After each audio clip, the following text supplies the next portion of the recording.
여러분 지난주에 전쟁 소식 들으셨지요? 이스라엘과 하마스 간의 전쟁이 발발했습니다.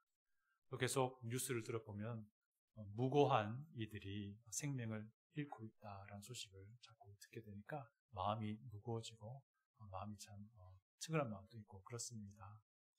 또 전쟁이 계속 지속되면은 계속해서 무고한 자들의 생명이 앗아질 텐데 참 마음이 무겁습니다.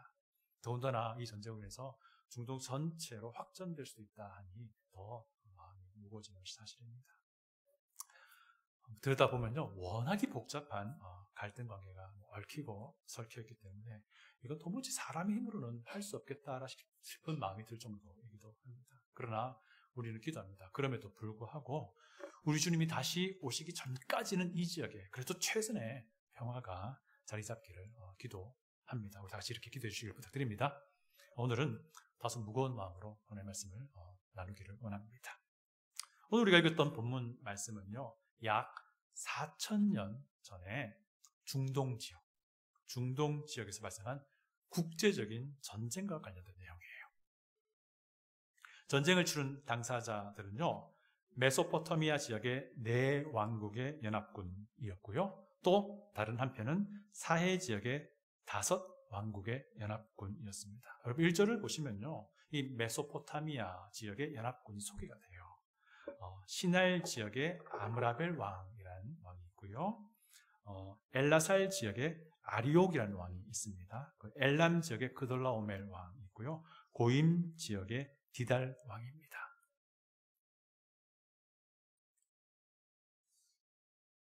네, 여기 지도를 보시면요, 이 지도에 좀 익숙해지셔야 될 것 같아요. 여기가 중동 전체를 이렇게 다룬 지도인데요, 여기에 오른쪽 보니까 그 위에서부터 남동쪽으로 이렇게 강이 흘러내려오죠. 그죠? 이 강이 위에는 티그리스 강, 밑에는 유프라테스 강입니다. 이 티그리스 강, 유프라테스 강 사이가 흘러서 이 페르시안 걸프로 쭉 흘러 들어가는데요, 여기 만나는 지점에 있는 중간 지역이 우리가 잘 아는 시날 땅이에요. 예. 여기가 지금은 그 이라크가 차지하고 있는 곳이죠. 여기에 시날, 엘라살, 고임, 엘람이라고 하는 지역이 있었던 거예요. 여기에 왕들이 가나안까지 원정 전쟁을 온 거예요. 자, 여기가 이제 이 강과 강 사이의 지역을 다 메소포타미아라고 부릅니다.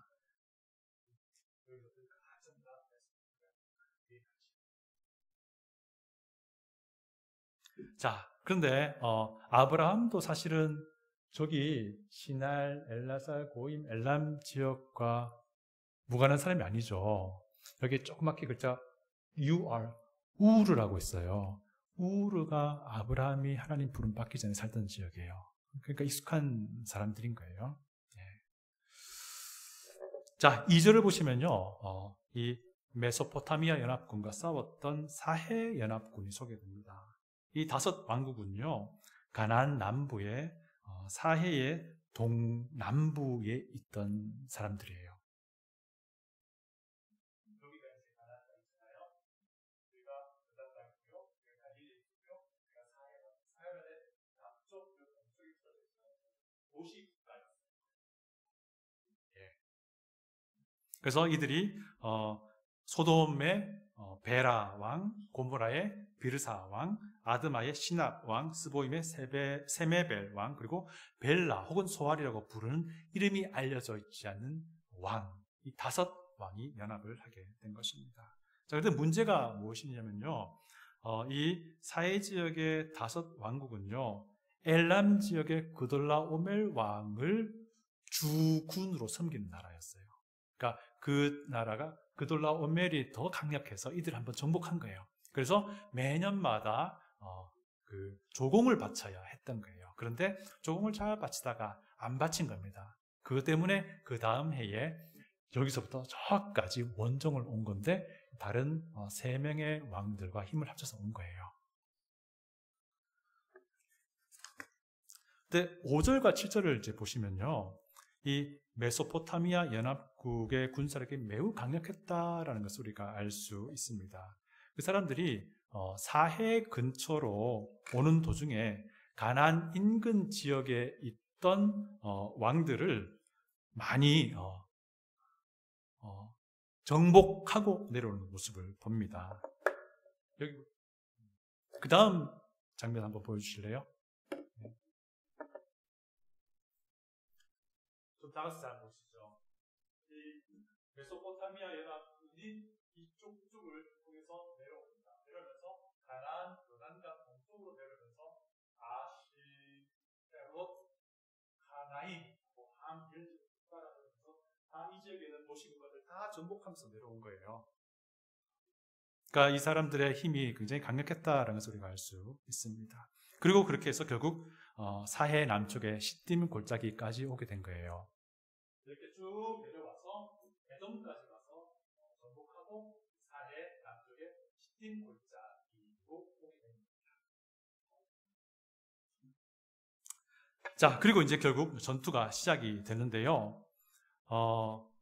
결과는 뻔하지요. 메소포타미아 연합군의 대승입니다. 그래서 성경을 읽어보니까 소돔의 왕과 고모라의 왕이 달아나다가 역청구덩이에 빠졌고 다른 남은 사람들은 다 산지로 도망갔다라는 말이 있습니다. 이 베라 왕과 비르사 왕이 역청구덩이에 가다가 막 푹 빠져버린 건지 아니면 비어있는 역청구덩이에 몸을 숨겼는지 잘 모르겠습니다만 어쨌든 이들은 크게 패하고 사람과 재물을 다 약탈을 당한 겁니다. 그런데 문제가 이 포로로 잡혀간 사람들 중에 아브라함의 조카 롯도 있었다는 게 이제 오늘 이제 문제가 시작이 되는 겁니다. 사실 우리가 이미 알고 있지만 한 번 더 좀 살펴볼 필요가 있는 것 같아요. 롯이란 사람이 처음부터 소돔으로 갔습니까? 그러지 않았습니까? 근데 그렇지 않았죠. 소돔으로 처음으로 간 게 아니고요. 처음에는 물이 넉넉한 요단 평야 지역, 요단 동쪽의 평야 지역을 가고 싶어 했어요. 그래서 장막을 옮겼습니다. 그런데 시간이 흐르면서 조금씩 소돔을 향해 자꾸 장막을 옮겨갔습니다. 여러분, 소돔은 이미 창세기가 설명하고 있는 것처럼 소돔은 이미 사악한 곳이었어요. 어쨌든 시간이 흐르면서 소돔을 향해 움직이던 롯은 소돔 안에 정착하게 되는 것을 보게 됩니다. 이런 일들이 우리에게도 일어나죠. 일어납니다. 그죠? 네.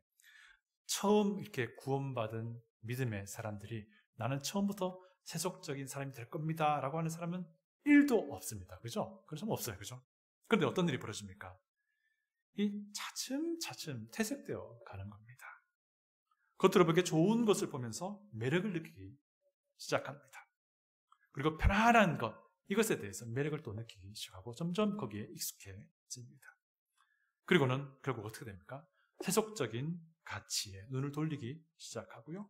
그러다 보면 이미 그 악한 것들에 동화되어 있는 줄도 모르고 지내는 자신을 보게 됩니다. 결국 믿지 않는 이들과 큰 차이가 나지 않는 그런 삶을 살아가는 그런 안타까운 모습을 보게 됩니다. 롯이 눈에 보이는 것을 쫓아갔기 때문에 그랬죠. 그러다가 롯의 삶의 모습은 하나님의 부르심과는 점점 거리가 멀어졌던 것입니다.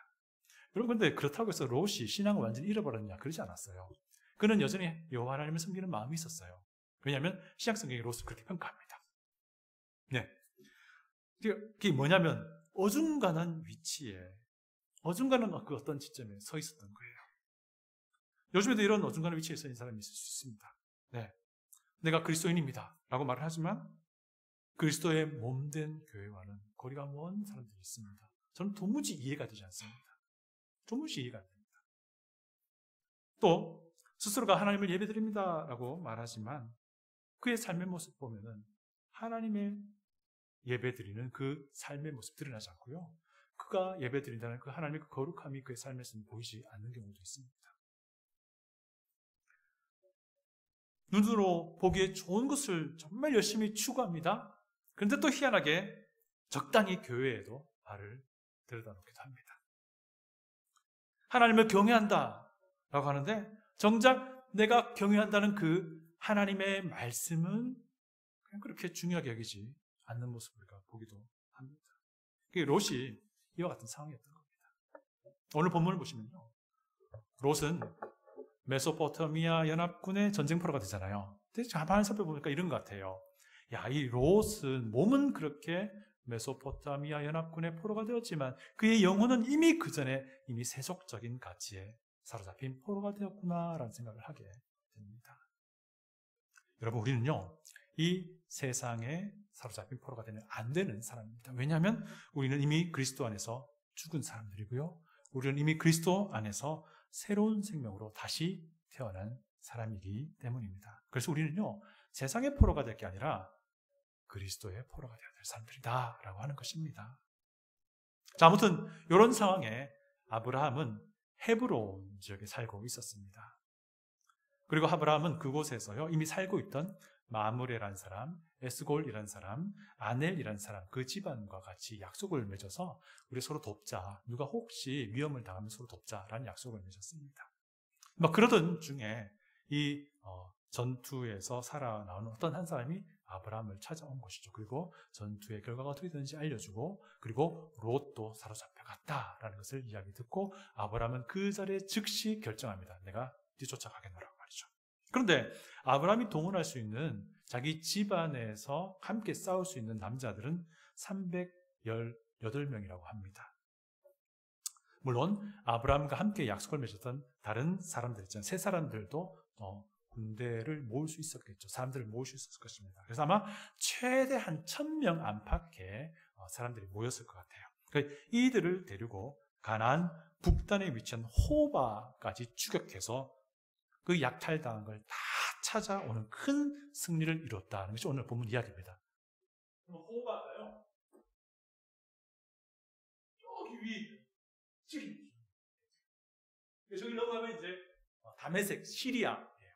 거기까지 쫓아가서 큰 승리를 하고 돌아온다는 거예요. 누가 봐도 이 전투는 사실 승산이 없는 전투입니다. 사해연합군도 패했는데 그 막강한 군사력의 메소포타미아 연합군을 민병대 가지고 상대한다는 것은 말이 안 되는 일이었습니다. 그런데 그럼에도 불구하고 아브라함이 있거든 민병대가 승리를 하지요. 여러분, 한번 이 사람들 생각해 보세요. 아브라함과 약속 맺었던 그 세 사람, 마므레, 에스골, 아넬. 그 사람들을 보기에는 이 아브라함의 이 결정이 기가 차지 않았을까요? 그죠? 그러나 그럼에도 불구하고 그들이 순순히 아브라함의 이 결정에 함께 동참한다는 것을 보게 됩니다. 무슨 일이 있었을까요? 저는 한번 좀 상상을 해봤는데요. 이 세 사람들이 같이 어울려 살면서 아브라함을 통해서 아브라함과 함께 하시는 여호와 하나님을 본 거예요. 그래서 순순히 함께 하기로 한 것이고 그 결과 그들은 큰 승리를 맛보게 되었다라고 볼 수 있지요. 여러분, 그리고 또 이 창세기를 처음 읽었을 독자들을 생각해 보십시오. 출애굽한 이스라엘 백성이잖아요. 그들은 아마도 제가 보기에는 그 출애굽의 맨 마지막 시점이 아니었나 싶어요. 가나안 땅을 들어가기 직전에 그들에게 이 창세기가 전해졌을 건데 이들이 이 글을 읽으면서 어떤 생각을 했겠습니까? 와, 숫자가 문제가 아니구나. 하나님이 함께 하시면 능히 이길 수 있구나. 그 당시 출애굽 이스라엘 백성 생각해보십시오. 그들은 훈련받은 군인들은 아닙니다. 그냥 텐트 치면서 살면서 계속 이동하던 사람이었어요. 그래서 전쟁이 능한 사람은 아닙니다. 그러나 그럼에도 불구하고 그들은 가나안을 들어가 있는데 그곳에는 이미 훈련된 군사들이 있는 곳이었죠. 그러니까 이 말씀 들으면서 하나님이 함께 하시면 할 수 있는 것이구나 라는 그런 하나님의 놀라운 그런 용기와 도전을 받았을 것입니다. 결국 어떻게 됩니까? 출애굽 이스라엘 백성들도 성공적으로 가나안에 들어가게 되죠. 여러분, 혹시 지금 여러분 감당하기 힘든 그런 어려운 상황이 있습니까? 너무 힘들고 어려워서 모두 다 포기하고 싶은 그런 상황이 있습니까? 여러분, 아무리 내 힘과 능력으로 최선을 다해봐야 내가 할 수 있는 것이 여기까지밖에 되는데 그 이상 넘어갈 수 없는데 라는 그런 마음속에 있습니까? 여러분, 우리가 한번 그 문제를 아브라함의 하나님께 맡겨보지 않겠습니까? 여러분, 그 문제를요 출애굽 이스라엘 백성 그들의 하나님께 맡겨보지 않겠습니까?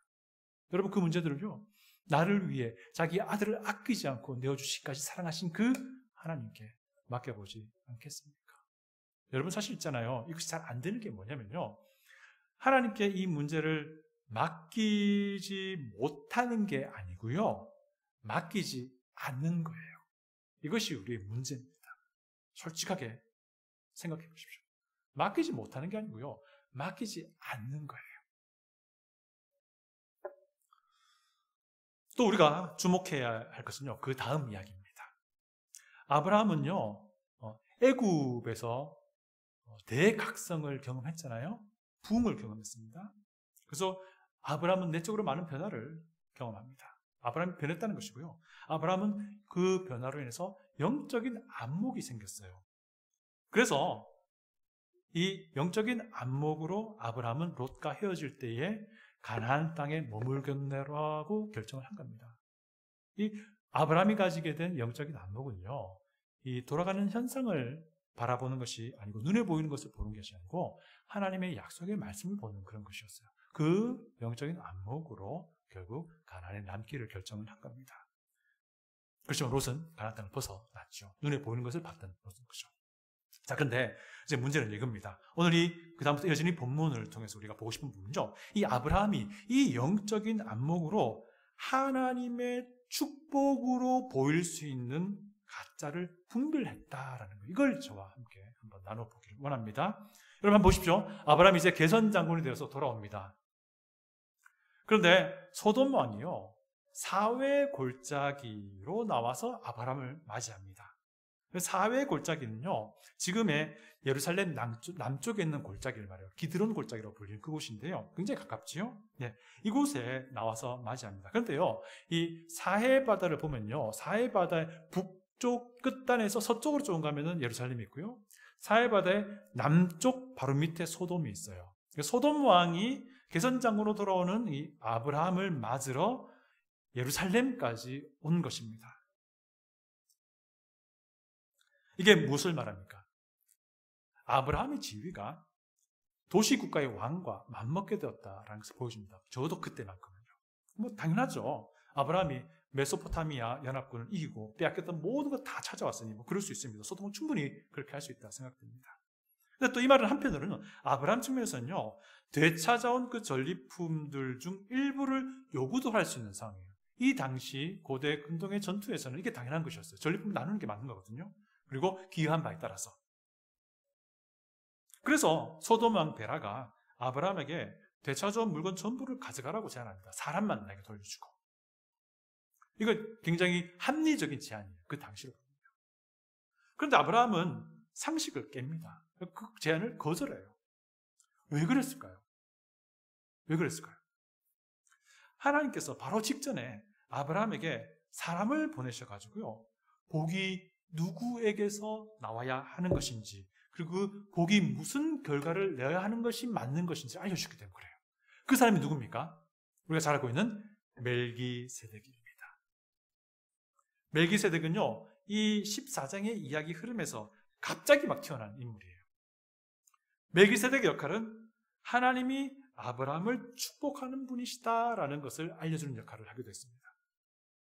멜기세덱이 또 왕으로서 살렘 왕이라고 하는데, 살렘은 예루살렘을 말해요.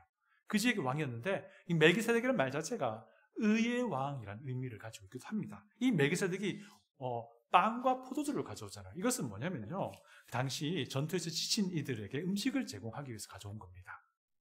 그리고 창세기 저자는 멜기세덱을 어떻게 소개합니까? 하나님의 제사장이라고 소개합니다. 이 말은 아브라함도 그 당시에 멜기세덱을 보았을 때, 이 사람이 하나님의 제사장이었다는 것을 알았다는 걸 전제합니다. 그런데 좀 이상하죠, 그죠? 갑자기 멜기세덱이 나타나가지고, 그죠? 하나님의 제사장이라고 말합니다. 이 멜기세덱의 정치에 대해서는 할 수 있는 말이 굉장히 많은데요, 일단 이 부분 좀 적고 넘어갑니다. 멜기세덱의 정체가 지금 사실 중요한 문제는 아니에요. 중요한 문제는 아닌데, 이 중요한 것은요, 멜기세덱이 아브라함에게 어떤 말을 했고, 멜기세덱이 아브라함에게 어떤 일을 했는지가 지금으로서 우리 문맥에서는 굉장히 중요합니다. 여러분, 멜기세덱은요, 제사장으로서 철저하게 제사장의 일을 감당했어요. 하나님과 아브라함 사이를 중재하고 있습니다. 멜기세덱이 가지고 온 빵과 포도주는 제사장을 통해서 공급되는 하나님의 위로와 하나님의 공급이었던 거예요. 그러니까 멜기세덱 또한 하나님의 축복을 아브라함에게 빌어줍니다. 19절 우리 다 한번 읽어볼까요? 19절입니다. 시작. 그가 아브라함에게 축복하여 이르되 천지의 주제이시요 지극히 높으신 하나님이여 아브라함에게 복을 주옵소서. 이 말은요, 단순한 축복의 말로 끝나지 않습니다. 이것은요, 아브라함에게 주는 하나님의 메시지였습니다. 무엇입니까? 하나님이 모든 것을 소유한 분이시다 라는 메시지였고요. 하나님이 정말 지극히 높은 분이시다. 하나님보다 더 높은 존재는 없다라는 것입니다. 그래서 하나님께 모든 영광이 돌려져야 한다라는 것입니다. 그리고 하나님께로부터 오는 것만이 진짜 복이다라는 것을 알려주는 메시지였던 거예요. 아브라함도 그 뒤에 멜기세덱에게 전리품의 10분의 1을 바칩니다. 20절을 다 같이 한번 읽어볼게요. 20절입니다. 시작. 너희 대적을 내 손에 붙이신 지극히 높으신 하나님을 찬송할지로다 하매 아브라함이 그 얻은 것에서 10분의 1을 멜기세덱에게 주었더라. 지극히 높으신 하나님이 승리를 주셨다라는 멜기세덱의 말을 듣고 아브라함은 지체 없이 전리품의 10분의 1을 딱 떼어서 멜기세덱에게 전해줍니다. 이게 멜기세덱이 준 게 아니죠. 하나님께 드려진 아브라함의 헌물이었다라고 할 수 있습니다. 근데 이렇게 보니까 이 되게 짧은 시간에 이 아브라함은 멜기세덱의 도움으로 하나님께 예배를 드린 거예요. 근데 이 예배 중에서 가장 눈길을 끄는 대목은 이거예요. 제가 볼 때는요. 하나님의 축복을 구하는 부분이에요. 지극히 높으신 하나님이여 아브라함에게 복을 주옵소서. 이게 저는 굉장히 눈에 들어옵니다.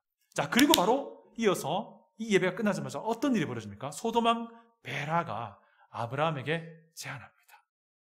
전리품 사람 빼고 전부 다 네가 가져라. 이 예배가 끝나자마자 소돔왕 베라가 아브라함에게 사람을 제한 전리품 전부 다를 제안해요.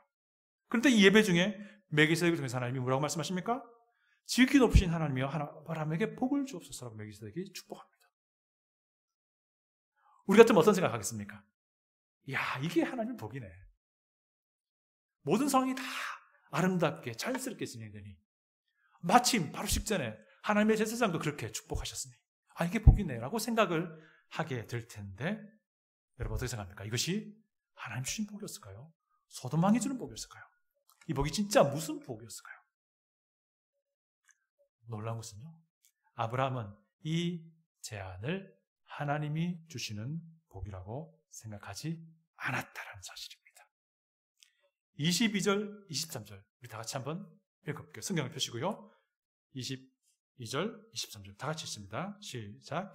아브라함이 소돔 왕에게 이르되 천지의 주제이시요 지극히 높으신 하나님 여호와께 내가 손을 들어 맹세하노니 내 말이 내가 아브라함으로 치부하게 하였다 할까 하여 내게 속한 것은 실 한 오락이나 들매 끈 한 가닥도 내가 가지지 아니하리라.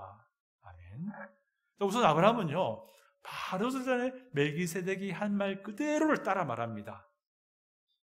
천지의 주제, 지극히 높으신 하나님 여호와 이렇게 말합니다. 멜기세덱이 축복한 그 말 그대로 따라한 겁니다. 그러면서 그 제안을 거절을 하지요. 아브라함이 이 제안을 거절하는 그 이유가 무엇입니까? 소돔 왕이 아브라함을 부자로 만들었다고 알려지는 것은 안 된다라는 거예요. 근데 이게 표면적인 의미지 그 속을 들여다보면 여러 가지 의미가 있습니다. 우선요, 아브라함의 삶은 오롯이 여호와 하나님께서 공급받는 삶이 되어야 한다는 것을 전제하고 있습니다. 왜냐하면 아브라함이 이 가나안 땅에서 여호와 하나님을 섬기는 거의 유일한 존재였기 때문에. 그래서 가나안 사람들이 볼 때에 아브라함을 통해서 아브라함을 그럼에도 불구하고 채우시고 공급하신 하나님을 봐야 하기 때문에 그런 거예요. 두 번째는요, 또 무엇입니까? 이 소돔 왕의 제안에는요, 위험 요소가 있기 때문이었어요. 소돔 왕의 제안을 받아들이면요, 향후에 아브라함은 소돔 왕에게 얽매일 수밖에 없는 상황입니다. 여러분, 우리가 잘 알잖아요. 소돔은 하나님께서 이미 우리에게 소개하셨습니다. 그들은 악한 사람들이더라고요. 그리고 성경 전체를 볼 때 롯이 소돔을 향해 들어간 것 자체가 굉장히 불행스러운 일이었다는 것을 우리가 알 수 있습니다. 그래서 이 소돔의 왕의 제안을 받아들인다고 하는 것은 아브라함 그 역시 그의 삶에 있어서 그 방향성의 결정의 문제가 소돔 왕에게 얽매일 수밖에 없다는 것을 아브라함이 알게 된 것입니다. 세 번째는 모든 영광이 끝까지 하나님께 올려져야만 하기 때문입니다. 하나님의 능력으로 이길 수 없는 전투에 승리했는데 그 영광이 끝까지 이어져야 되는 거예요. 그런데 막바지에 소돔 왕의 제안을 받아들이게 되면 그 영광이 막바지에 소돔 왕에게 돌아가게 되는 것이죠. 그래서 아브라함은 소돔 왕이 자기의 신앙과 자기의 인생에 끼어들지 못하도록 그 제안을 바로 거절을 한 것이다 할 수 있습니다. 여러분, 이런 결정을 아브라함이 할 수 있었던 것은 무엇입니까? 그에게 영적인 안목이 있었기 때문에 그래요. 눈에 보이는 것, 그것으로가 아니고 하나님의 약속의 말씀으로 소돔 왕의 제안을 가만히 들여다보니까 진리가 보인 거예요. 영적인 안목을 바라보니까 소돔 왕의 제안이 하나님을 향한 자신의 그 신뢰와 그 믿음을 깨뜨릴 수도 있다는 것을 판단하게 된 겁니다. 영적인 안목으로 보니까 소돔 왕의 그 제안은 사실은 가짜라는 것을 알게 된 겁니다. 소돔 왕의 제안은 아브라함의 그 신앙에 흠집을 낼 수 있는 일종의 유혹과 같은 것이다라고 아브라함이 판단하게 된 거예요. 여러분, 우리가 지금까지 신앙의 길을 걸어가고 있습니다. 그런데 축복이라 여길 만한 일들을 굉장히 많이 만나게 됩니다. 경험하게 됩니다. 앞으로도 그렇게 될 것이고요. 그런데 우리는 이런 축복이라 여길 만한 것들을 만날 때마다 이 축복이 진짜 하나님께로부터 오는 것인지 아닌지를 분별을 해야 됩니다.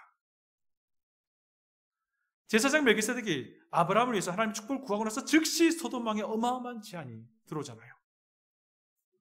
그럼에도 불구하고 아브라함은 이 소돔 왕의 제안이 가짜인지 분별을 할 수 있었어요. 세상은요, 우리에게 수만 가지 가짜를 제안할 겁니다. 꼭 마치 진짜로 여길 만한 그런 상황 속에서 가짜를 제시할 겁니다. 앞으로도 그래왔고요. 지금까지도 그래왔고 앞으로도 그럴 것입니다. 혹시 지금도 그럴 수도 있죠. 그렇다면 가짜를 우리가 어떻게 분별할 것인가? 라는 것입니다. 첫 번째는요, 이것을 얻기 위해서 무엇을 내가 하고 있는지를 보면 알 수 있습니다.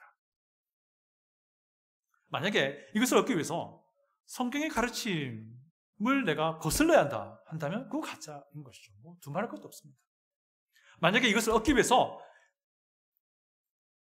내 신앙의 양심을 거슬러야 한다라고 한다면 그건 역시 가짜이죠. 만약에 이것을 얻기 위해서 내가 그리스도인으로서 예수님의 제자로서의 삶의 모습을 어느 정도 양보해야 한다. 그럼 그 가짜가 분명할 겁니다. 또 두 번째는요, 그것이 가져다 줄 결과를 보면 알 수 있어요.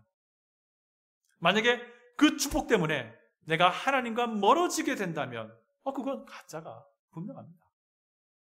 만약에 그 축복 때문에 내가 마땅히 섬겨야 할 하나님을 섬기지 못하게 된다면, 방해를 받게 된다면 그건 역시 가짜가 분명하지요.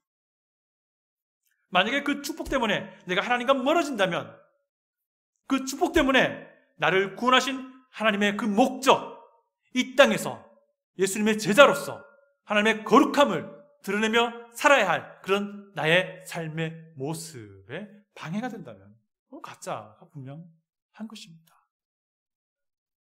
사랑하는 성도 여러분, 우리는 이런 가짜에게 넘어가면 안 됩니다. 축복이라 여겨질 수 있는 것 만날 때 우리는 영적인 안목을 가지고 분별할 수 있어야 됩니다.